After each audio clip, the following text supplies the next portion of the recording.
Cette vidéo vous est présentée par la boutique de Diceall.com, les prix les plus bas sur vos jeux de société favoris.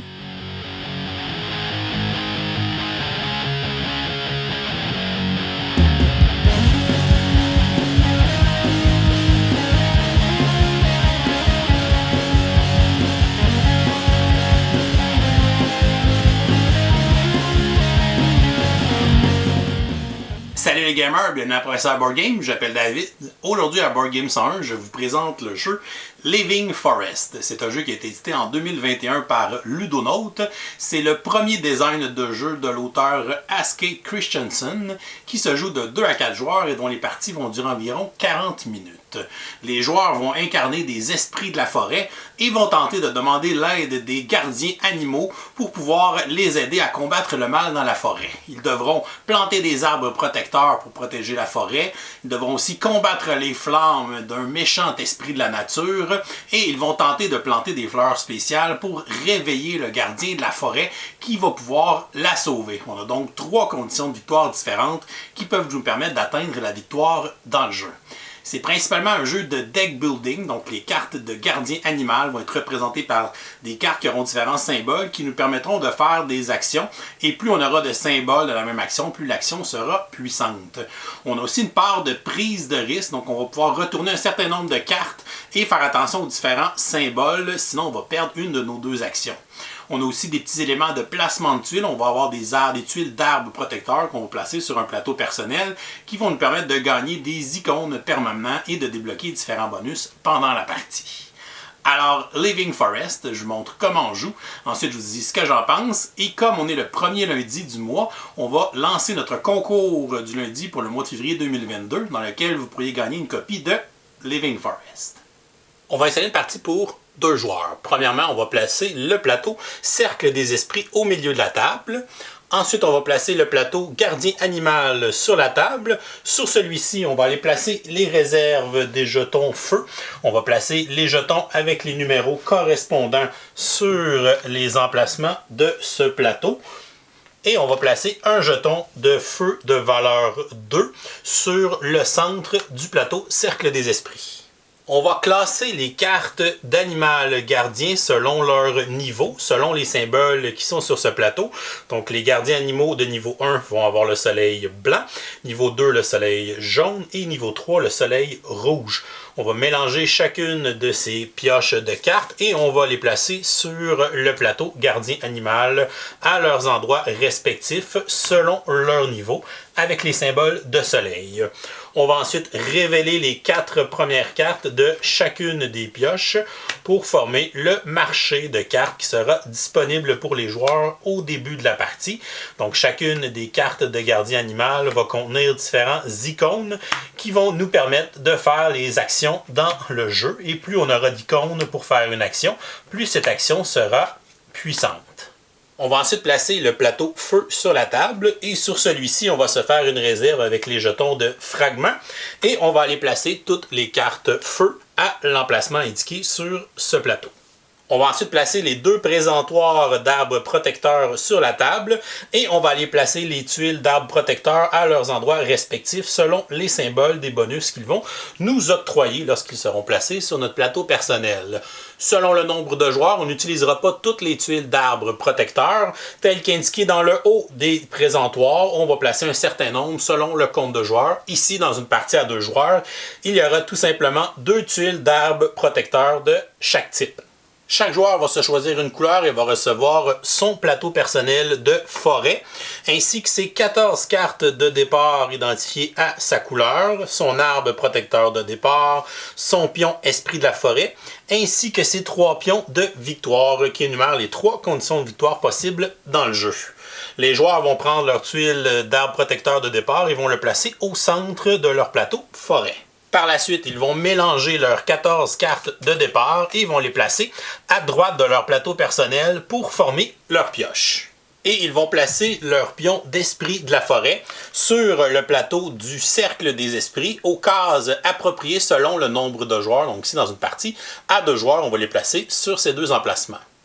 Et on va déterminer un premier joueur au hasard et on va lui remettre le pion d'arbre sacré.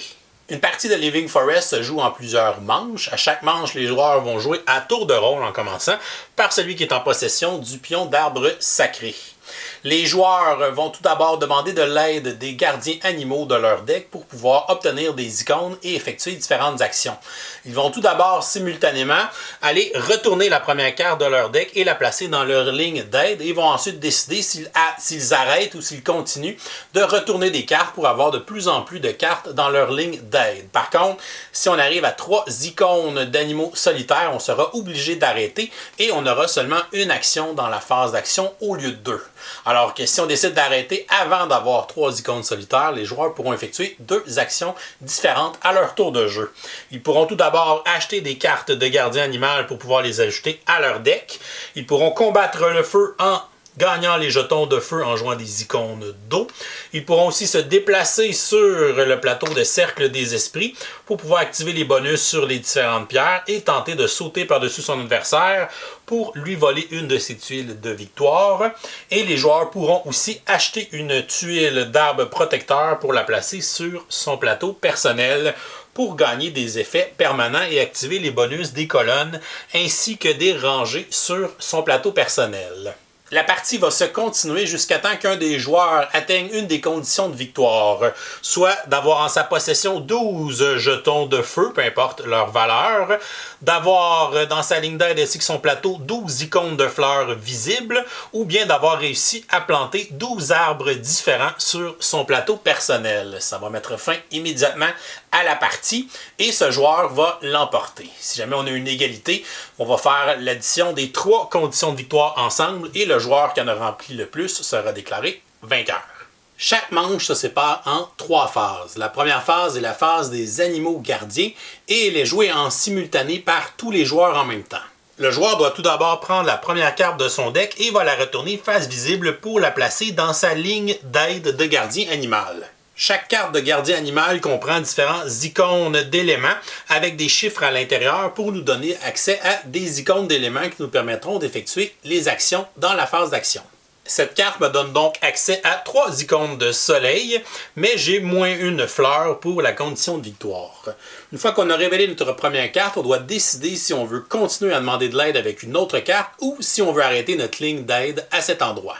Je vais décider de continuer, je vais donc révéler la prochaine carte et je vais l'ajouter à ma ligne d'aide en laissant visible seulement les icônes de la carte précédente. On voit que cette carte va me donner 2 icônes de terre, 1 icône d'air, mais elle a aussi un symbole d'animaux solitaires. Donc les symboles d'animaux solitaires sont la contrainte pour pouvoir continuer à demander de l'aide à des animaux. Donc si j'atteins 3 icônes d'animaux solitaires dans ma ligne d'aide, je dois obligatoirement arrêter et ça va m'enlever une action pour la phase d'action tout de suite après. Je vais donc décider de continuer à demander de l'aide. Je vais retourner la prochaine carte de mon deck et je vais l'ajouter à ma ligne d'aide. Donc j'ai un autre icône de terre et j'ai 3 autres icônes de soleil, mais j'ai un deuxième icône d'animaux solitaires. Donc si j'en retourne un troisième, à ce moment-là, je n'aurai pas le choix d'arrêter ma ligne d'aide et ça va m'enlever une action. Donc, ce serait un bon moment d'arrêter de pousser notre chance pour ne pas retourner un troisième icône d'animaux solitaires, ce qui nous ferait perdre une action. Plus tard dans la partie, lorsqu'on va avoir acheté des nouvelles cartes, certaines cartes vont avoir des icônes d'animaux de groupe. Ces icônes vont annuler les icônes d'animaux solitaires. Donc, si j'ai un icône d'animal de groupe, ça va annuler un icône solitaire. Donc, présentement, j'aurai seulement un total d'un icône d'animaux solitaires, ce qui pourrait me permettre d'aller chercher l'aide de d'autres cartes dans mon deck pour ajouter à ma ligne d'aide. Par contre, ces cartes vont généralement nous enlever certains icônes de ressources, mais vont pouvoir nous donner accès à l'opportunité de piocher plus de cartes. Je vais quand même décider de pousser ma chance et de demander l'aide d'une carte supplémentaire de mon deck. Je vais donc retourner la prochaine carte et on voit ici que j'ai un icône de soleil supplémentaire et que je n'ai pas obtenu mon troisième icône d'animal solitaire. Si je pousse ma chance une autre fois, je vais retourner la prochaine carte et on voit que c'est une carte qui va m'emmener 2 icônes de soleil, un icône d'eau, un icône de terre, mais elle a un icône d'animal solitaire, ce qui amène mon total à 3, ce qui m'oblige à arrêter ma ligne d'aide à cet endroit. Par contre, si le joueur possède un fragment dans sa réserve, il peut décider de défausser son fragment et de l'utiliser pour défausser la dernière carte qu'il vient d'acheter à sa ligne d'aide et la placer dans sa défausse, ce qui nous emmènerait maintenant à seulement 2 icônes d'animaux solitaires, ce qui nous permettrait de continuer à pousser notre chance si on le veut. Plus tard dans la partie, les joueurs auront peut-être des cartes de feu dans leur deck et lorsqu'elles seront placées dans leur ligne d'aide, on voit qu'elles n'ont aucune icône d'élément, mais seulement une icône d'animal solitaire, ce qui va évidemment être mauvais pour notre joueur. Si le joueur possède un fragment, il peut détruire cette carte de feu en utilisant son fragment, il va la retourner dans la pioche de cartes feu. Si jamais pendant cette phase de jeu, notre deck est vide, donc si toutes nos cartes sont dans notre défausse et qu'on veut pousser notre chance davantage pour pouvoir ajouter une carte à notre ligne d'aide, à ce moment-là, on va prendre toutes les cartes de notre défausse, on va les mélanger et on va se reformer une nouvelle pioche qui va nous permettre d'aller placer une nouvelle carte dans notre ligne d'aide. Et là, disons que notre joueur est satisfait de sa ligne d'aide, il veut décider d'arrêter avant d'obtenir un 3e icône d'animal solitaire. Il va donc arrêter de demander de l'aide. Lorsque tous les joueurs auront arrêté volontairement ou de façon forcée, parce qu'ils ont 3 icônes d'animaux solitaires, cela va mettre fin à cette phase de jeu et on va passer à la phase d'action. Pour la phase d'action, elle va se jouer à tour de rôle en commençant par le joueur qui est en possession du pion d'arbre sacré. Le nombre d'actions qu'on peut exécuter va dépendre de comment s'est terminée notre phase d'animaux gardiens. Si les joueurs ont ont moins de 3 icônes d'animaux solitaires, ils vont pouvoir bénéficier de 2 actions dans cette phase. Par contre, pour les joueurs qui ont été obligés d'arrêter leur ligne d'aide parce qu'ils ont 3 icônes d'animaux solitaires, ils n'auront seulement qu'une seule action à dépenser dans cette phase. Un joueur qui a 2 actions ne peut pas effectuer 2 fois la même action, il devra faire 2 actions différentes parmi les 5 disponibles. La première action possible ne prend pas en considération les icônes d'éléments de notre ligne d'aide, mais nous permet tout simplement de prendre un jeton de fragment et le placer dans notre réserve personnelle. Et on a vu qu'on pourra l'utiliser dans les prochaines manches, dans la phase d'animaux gardiens, pour pouvoir détruire une carte feu ou retirer une carte de notre ligne d'aide. Les 4 autres actions sont reliées aux 4 éléments qu'on peut retrouver sur les cartes de gardiens animaux. Donc ici, je vais avoir un total de 3, 6, 7, 8, 9 icônes de soleil. Donc je pourrais faire l'action du soleil à une puissance 9. J'ai 3 icônes de terre, donc je pourrais faire l'action de la terre à une puissance 3. Et j'ai un icône de vent, donc je pourrais faire l'action du vent à une force de 1. Je n'ai aucun icône d'eau, donc je ne pourrais pas faire cette action. Les icônes de fleurs ne sont pas utiles pour exécuter des actions. Ils sont reliés à la condition de victoire d'avoir 12 icônes de fleurs visibles pour gagner la partie. En plus des icônes qui sont sur les cartes de gardiens animaux dans notre ligne d'aide, on peut aussi avoir des icônes permanents qui sont sur notre plateau forêt si on y a placé des tuiles d'arbres protecteurs. En cours de partie, les joueurs pourront acheter des tuiles d'arbres protecteurs et pourront les avoir placées sur leur plateau forêt. On voit ici que ces arbres nous donnent des icônes permanents. Celui-ci me donne une icône de soleil à tous les tours et celui-ci me donne une icône d'eau à tous les tours. De plus, lorsqu'on complète une colonne ou une rangée, on peut avoir certains bonus. Donc ici, j'ai complété la colonne du centre et on voit qu'il y a un bonus d'une icône de soleil permanent. Donc lorsque cette colonne est complétée, je vais aussi avoir cette icône permanent. Donc les icônes de mon plateau forêt vont s'ajouter aux icônes des cartes sur ma ligne d'aide pour pouvoir effectuer mes actions. Donc, dans cette situation, j'ai un total de 9 icônes de soleil sur mes cartes. J'en ai un sur l'arbre qui est ici et j'en ai un avec le bonus de la colonne. J'ai donc un total de 11 icônes de soleil, ce qui serait donc une bonne opportunité pour faire cette action puisqu'elle sera très puissante. Pour les autres icônes, j'en ai pas de plus, sauf l'icône d'eau, donc j'en ai un. Je pourrais faire cette action avec une force de 1. Voyons maintenant les 4 actions principales qui sont reliées aux 4 icônes d'éléments qu'on retrouve sur les cartes. Premièrement, on a l'icône du soleil. Donc, cette action va me permettre d'aller acheter des cartes parmi celles qui sont disponibles face visible sur la table. Le coût des cartes est indiqué dans le bas de celles-ci dans leurs icônes de soleil. Donc, ici, j'ai un total de 11 soleils. Je peux donc dépenser mes 11 points d'achat pour acheter une ou plusieurs cartes. Je pourrais acheter la carte du panda qui a un coût de 11 ou je pourrais pourrais acheter plusieurs cartes. Donc, je pourrais acheter la carte ici à 8 avec une carte à 3, ce qui ferait un total de 11. Si jamais il y a des points qu'on ne dépense pas, ils seront perdus à la fin de notre tour. Donc, disons ici que je vais acheter une carte à 8 et une carte à 3. Les cartes qu'on achète seront placées immédiatement sur le dessus de notre deck. Donc, on sait qu'on va les placer dans notre ligne d'aide dès le prochain tour de jeu. La deuxième action élémentaire, celle qui est reliée aux icônes d'eau, va nous permettre de combattre les flammes qui sont au milieu du plateau Cercle des Esprits. Présentement, il y a un jeton de flamme de valeur 2, donc pour pouvoir l'éteindre et gagner ce jeton, je dois avoir un total de 2 gouttes d'eau pour mon action.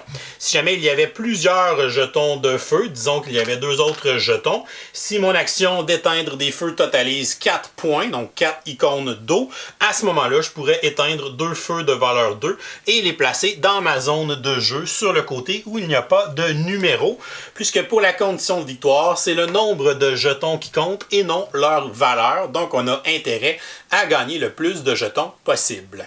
Pour la troisième action élémentaire, qui est reliée au symbole du vent, elle nous permettra de déplacer notre pion d'esprit sur le plateau Cercle d'Esprit dans le sens horaire.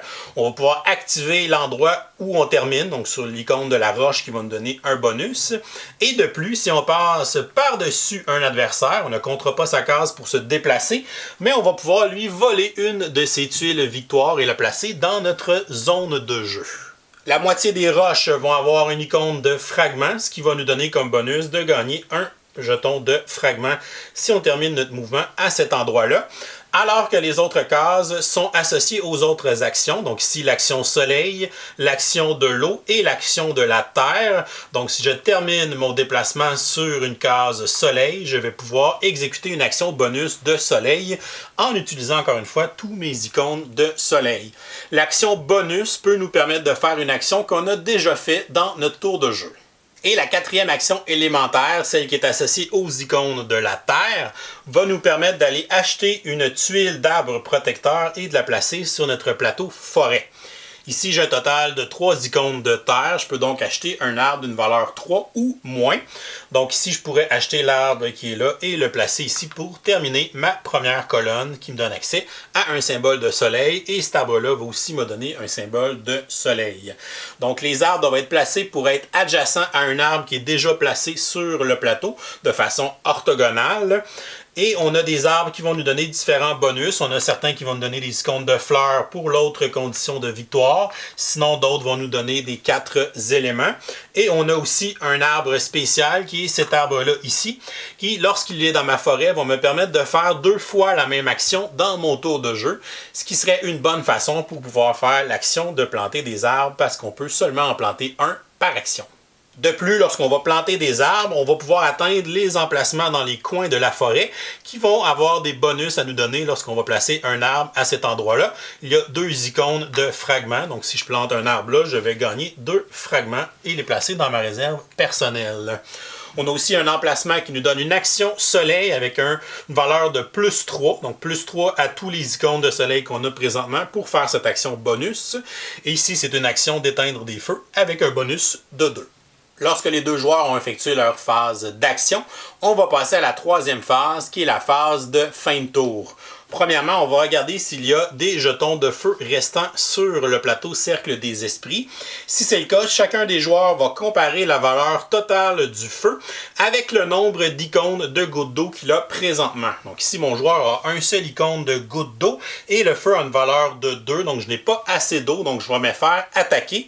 Et je vais gagner une carte de feu pour chaque jeton de feu qu'il y a présentement sur le plateau Cercle des Esprits. Il y en a seulement un jeton. Je vais gagner une carte de feu que je vais placer dans ma défausse. Ensuite, on va ajouter des jetons de feu dans le plateau en fonction des cartes qui ont été achetées dans cette manche. Donc, pour chaque carte de niveau 1, on va ajouter un jeton de feu de valeur 2. Et pour chaque carte de niveau 2 qu'on a réussi à acheter, on va placer un jeton de feu de valeur 3. Si jamais aucune carte n'a été achetée et qu'il n'y a plus de jetons de feu au centre, à ce moment-là, on va toujours ajouter un jeton de valeur 2.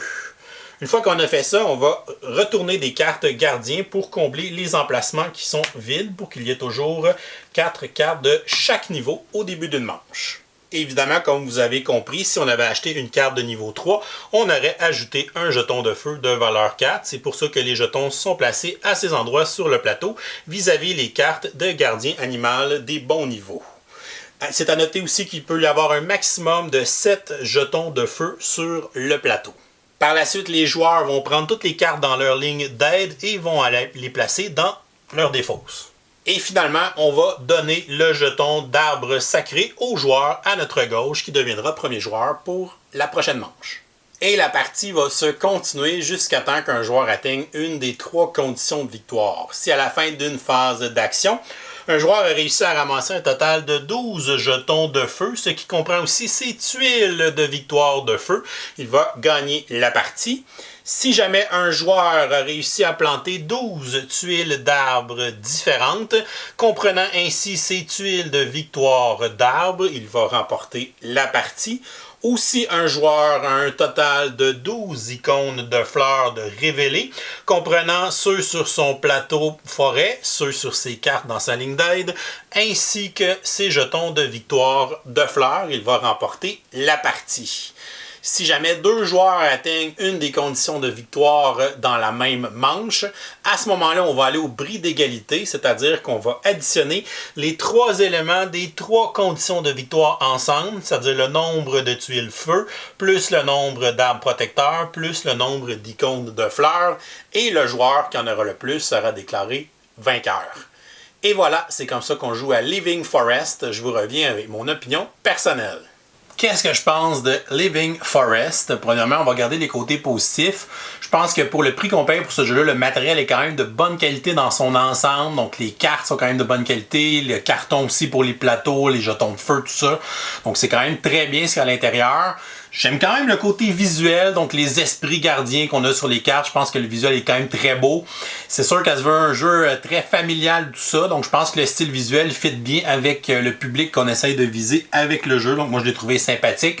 Ça me fait penser un peu à des mangas, un peu comme à Spirit Away, donc les espèces d'esprits de la forêt. C'est pas un style manga nécessairement sur les cartes, mais moi ça me fait penser à ça. Fait que je trouve quand même ça très sympathique.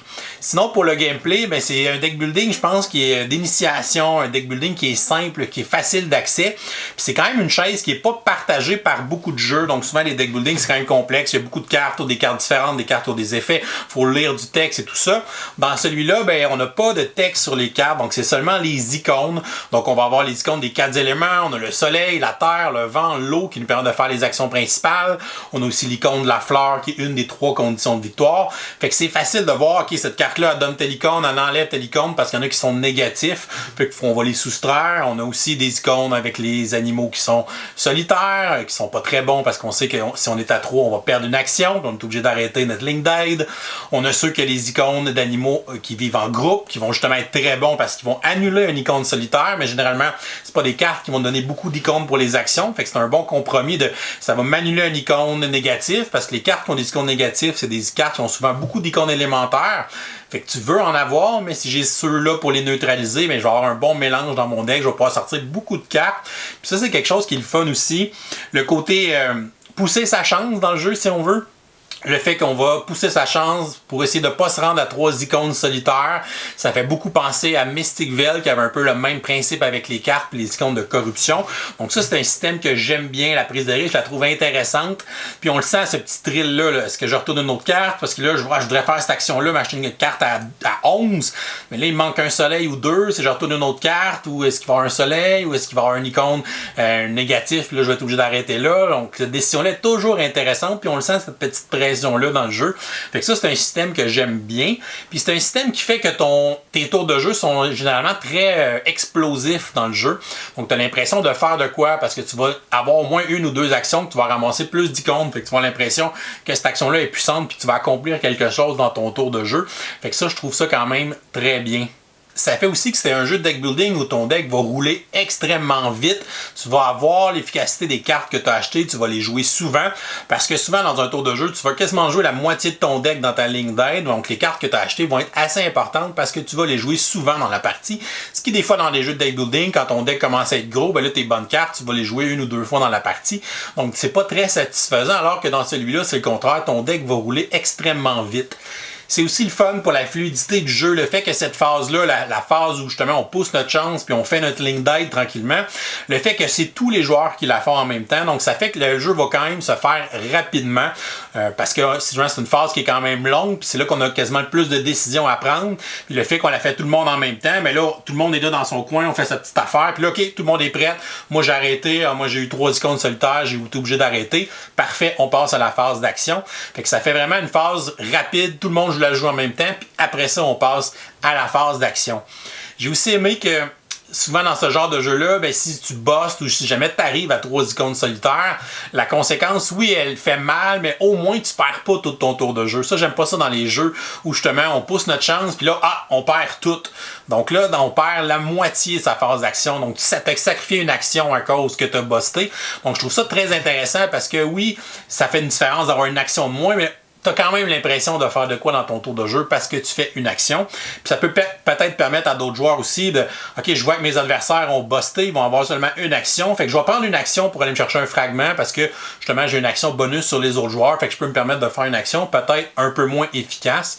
Fait qu'en somme, le système prise de risque avec la façon le système d'action fonctionne, c'est vraiment très bien, très intuitif aussi avec les icônes. C'est assez clair, les icônes des différents éléments, qu'est-ce qu'ils vont donner. Puis les actions aussi, les 4 actions principales, 5, si on prend celles qui donnent un fragment, sont très simples à comprendre.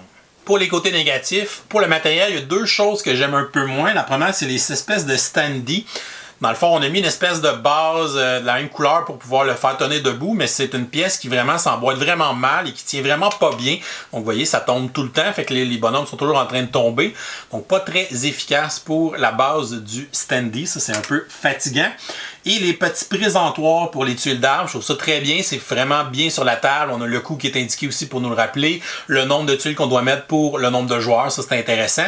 Mais j'aurais aimé ça que ça soit fonctionnel, qu'on puisse les laisser dedans dans la boîte de jeu pour que ce soit plus facile de faire la mise en place, plus rapide plutôt. Mais de la manière qu'ils sont conçus, il faut les enlever puis les retrier au début de chaque partie. Fait que ça fait un petit peu plus long dans la mise en place. J'aurais aimé ça qu'on puisse mettre une pièce comme par-dessus pour les laisser à l'intérieur pour justement que ça accélère vraiment la mise en place, un peu comme celle qui avait été mise dans Ecos, où on avait les petits jetons, on enlevait le dessus, puis là, les petits jetons étaient déjà placés dans le présentoir. Donc, je pense qu'on aurait pu les améliorer pour rendre ça encore plus efficace côté temps de mise en place. Les icônes qu'on va débarrer aussi sur notre plateau, c'est intéressant, ça fait un petit côté engine building, mais c'est facile d'oublier que, ah oui, j'ai le bonus de cette colonne-là, ou j'ai le bonus de cette rangée-là sur mon plateau, donc des fois, on va avoir tendance à oublier ces petits icônes-là. Donc, on aurait peut-être dû nous mettre des jetons, d'avoir des +1 ou des trucs comme ça qu'on aurait pu mettre à côté de nos cartes pour être sûr de ne pas oublier ces icônes-là qu'on a débarrées sur notre plateau avec les rangées et les colonnes. Mais ça reste quand même tout à fait mineur. Sinon, le gros point d'interrogation est au niveau des conditions de victoire. Il y a évidemment beaucoup de gens sur Internet qui ont eu des débats sur ce sujet-là, à savoir est-ce que la stratégie du feu est plus forte que la stratégie des arbres ou des fleurs, est-ce que c'est plus rapide de faire le feu.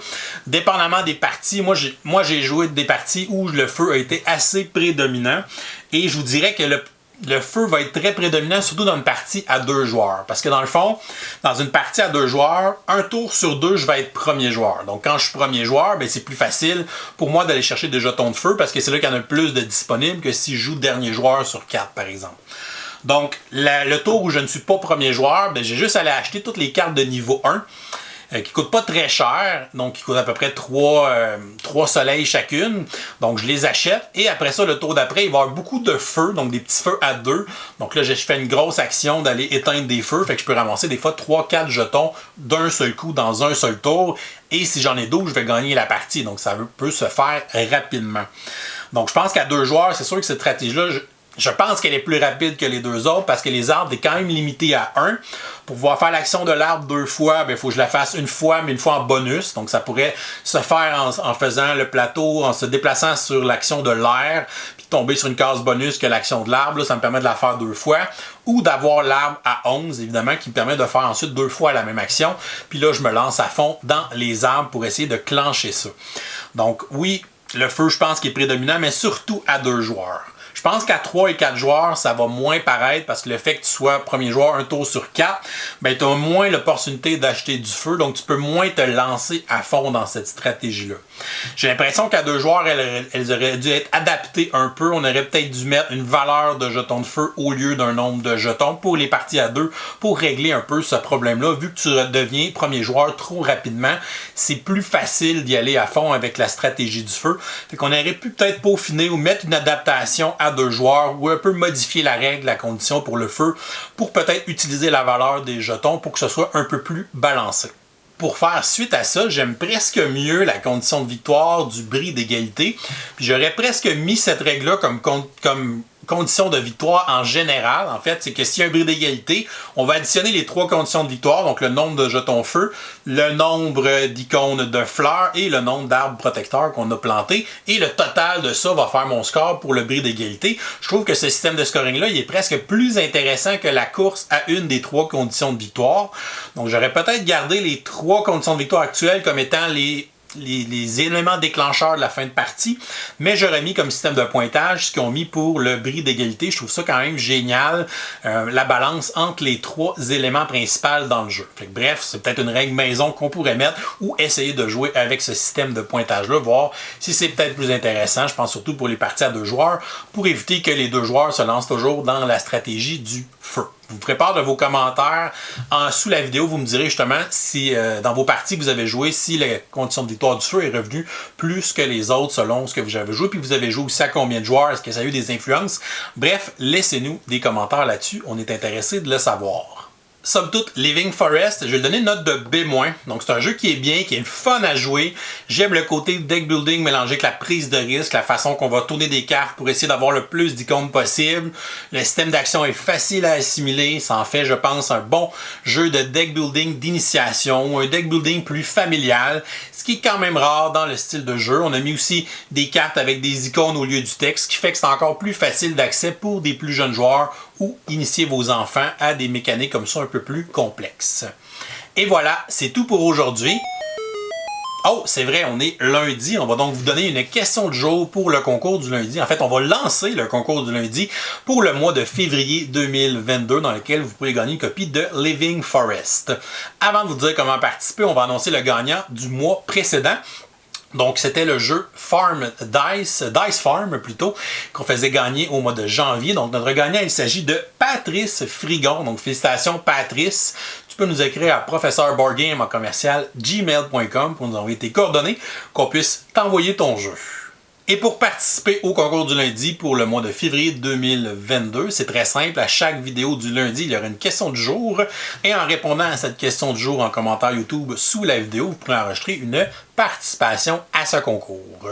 Donc la question du jour aujourd'hui est la suivante. Si vous étiez un esprit de la forêt, quel animal représenteriez-vous? Vous nous laissez la réponse en commentaire YouTube sous la vidéo pour enregistrer votre participation.